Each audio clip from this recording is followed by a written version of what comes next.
Well, it looks like conference realignment may have come to a screeching halt, and it's because of the SEC. And not only that, but the SEC caring about the good of the sport overall. Welcome into the channel. I am John Kurtz. Here on this channel, we talk college football all week. I'm live on Wednesday and Sunday, sprinkling content throughout the week as well from a Big 12 slant. Consider subscribing, please, below if you have not already.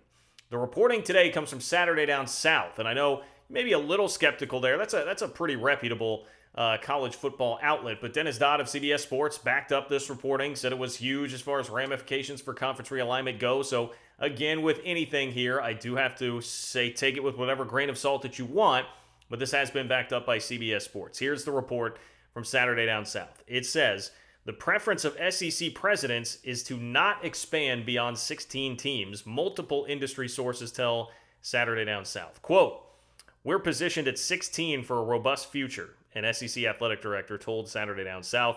Quote, the need just isn't there.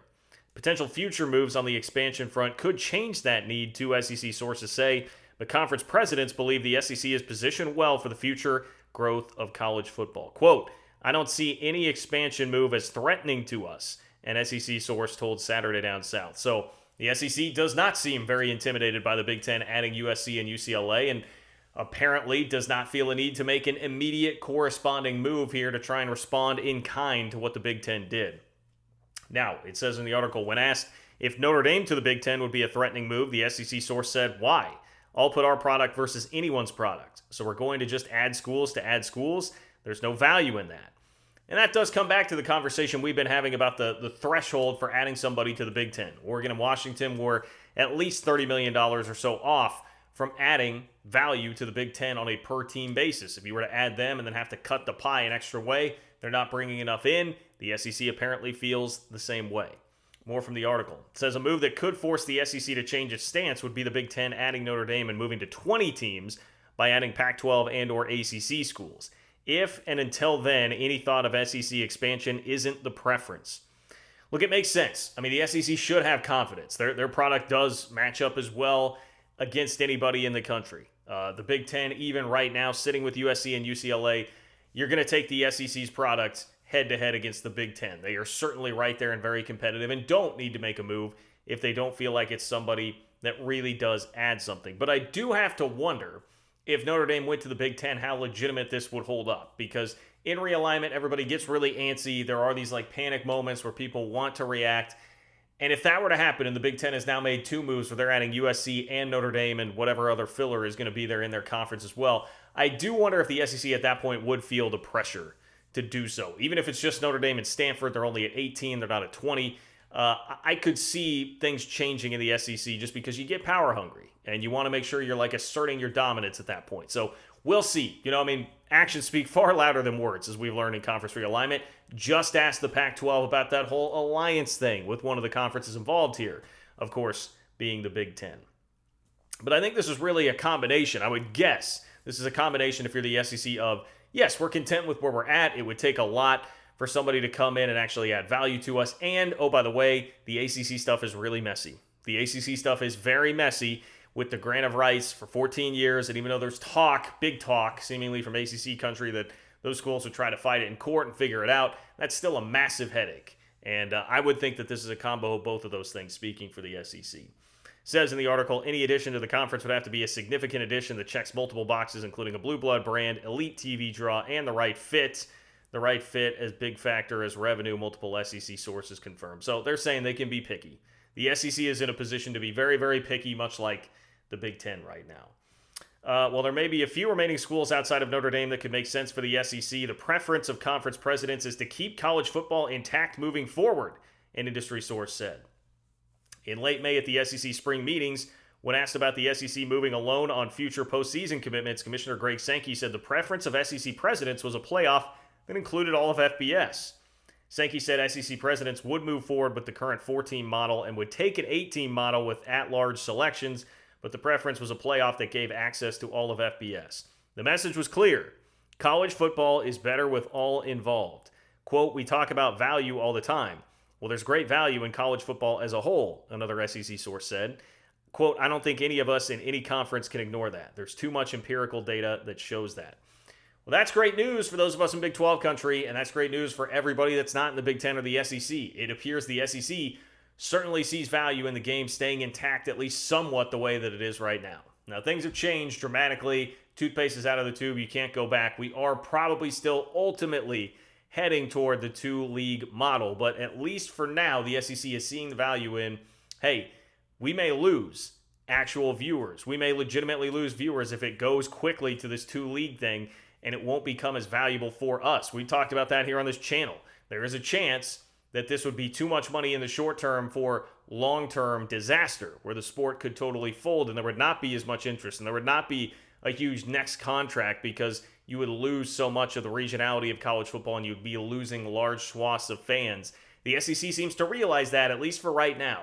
Again, actions speak louder than words, and when another move happens, how will everybody respond? I think that is very much up for debate, but this does speak to the SEC having some wisdom. I mean, I would legitimately say some wisdom.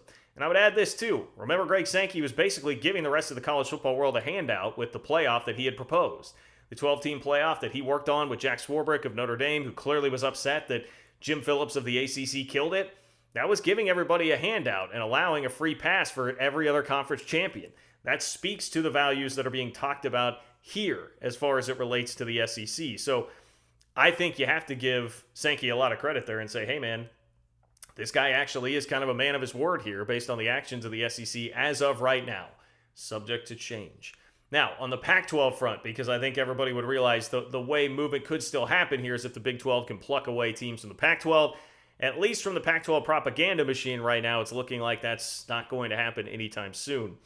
John Canzano, once again, Oregon radio host, Oregon columnist. He has been the most bullish on the Pac 12 staying together throughout this whole process. Once again, grains of salt, etc., etc. You can use as many as you want.